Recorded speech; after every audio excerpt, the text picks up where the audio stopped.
বিশ্বাসঘাতকতার মূল্য এই দেশে আবার দিতে হবে আপনাদেরকে। আমরা রক্ত জড়িয়েছি বলে আপনারা আজকে সংসদে প্রধানমন্ত্রী স্বরাষ্ট্রমন্ত্রী হয়েছেন। আমার মনে হয় স্বরাষ্ট্রমন্ত্রী আইনের ব্যাখ্যা না দিয়ে সারা দেশে কোথায় কোথায় সন্ত্রাসীরা রয়েছে সেই সকল সন্ত্রাসীদের তালিকা করে তাদেরকে বিচারের ব্যবস্থা করা দরকার। আবার রাস্তায় নামুন, হাসিনা পতন হতে হবে। আমরা নতুন বাংলাদেশ আবার প্রতারণার রাজনীতি দেখতে চাই না। কারা 94 সালে মাগুরার নির্বাচন আয়োজন করেছিল, ইলেকশনের পর দিন এক নারী অভিযোগ করেছেন ওনাকে ধর্ষণ করা হয়েছে শুধুমাত্র শাপলাগুড়িতে ভোট দেওয়ার কারণে। জেনজিরা বাদ করে সংবিধান আর চাহিদা। আমি এসেছি, ওনার বক্তব্য 6 মিনিট। মাননীয় স্পিকার, আমি বুঝতে পারছি না সংবিধান কিভাবে বন্টন করা হয়। সরকার দলের হলো 8 মিনিট, বিরোধী দলের জন্য 6 মিনিট। এভাবে তো কথা বলতে পারবো না। আপনারা যে জেনজির কথা বলেন, সেই জেনজির প্রতিনিধি হয়ে আমি সংসদে কথা বলতাম। আপনি যদি বলেন যে জেনজিরা কি চাই, আমি বলছি জেনজিরা বাদ করে সংবিধান আর চাই না।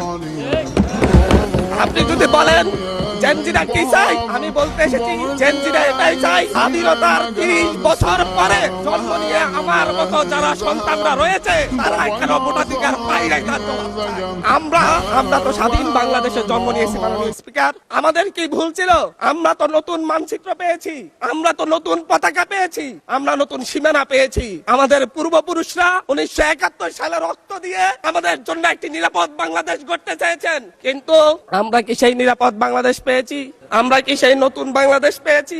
71-এ 30 লক্ষ মানুষ শহীদ হয়েছে, জীবন দিয়েছে তাদের পরবর্তী সন্তানরা যেন নিরাপদ বাংলাদেশে ভোটাধিকার পায়, যেন রক্ষী বাহিনী না হয়, যেন আবার দুর্ভিক্ষ না হয়। কিন্তু আমরা কি দেখেছি? আমরা দেখেছি বাংলাদেশে দুর্ভিক্ষ হয়েছে। 1973 সালে ভোট চুরি হয়েছে। আমি এই ইলেকশনে ভোট ডাকাতি দেখেছি। আমার ঘরে বড় হামলা করা হয়েছে। আমি কি এই ইলেকশনের জন্য নিজের রক্ত জড়িয়েছি? আমি আজকে স্বরাষ্ট্রমন্ত্রী আছেন, মাননীয় প্রধানমন্ত্রী আছেন, আমি এখানে প্রশ্ন করি, আমরা রক্ত জড়িয়েছি বলে আপনারা আজকে সংসদে প্রধানমন্ত্রী স্বরাষ্ট্রমন্ত্রী হয়েছেন। রক্ত জড়িয়ে গুলিবিদ্ধ হয়ে 3 দিনের মাথায় মাননীয় সংসদ সদস্য, আপনার বক্তব্য অব্যাহত রাখুন।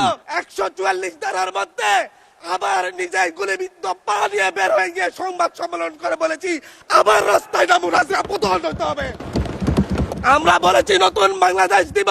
আমরা নতুন বাংলাদেশ আবার প্রতারণার রাজনীতি দেখতে চাই না, প্রবঞ্চনার রাজনীতি দেখতে চাই না। যেই গণভোটের পক্ষে আমাদের মাননীয় প্রধানমন্ত্রী প্রচারণা চালিয়েছেন, যে আদেশের পক্ষে মাননীয় সরকার দলীয় সংসদ সদস্যরা প্রচারণা চালিয়েছেন, আজকে এখানে সেই কারণে এটা নিয়ে আবার দীর্ঘ আলোচনা হতে হবে। আমরা 90-এর গণঅভ্যুত্থানের কথা বলে যাই নাই। 3 জোটের রূপরেখা হয়েছে, বাংলাদেশ গণতান্ত্রিক ভাবে উত্তীর্ণ হবে কথা হয়েছে।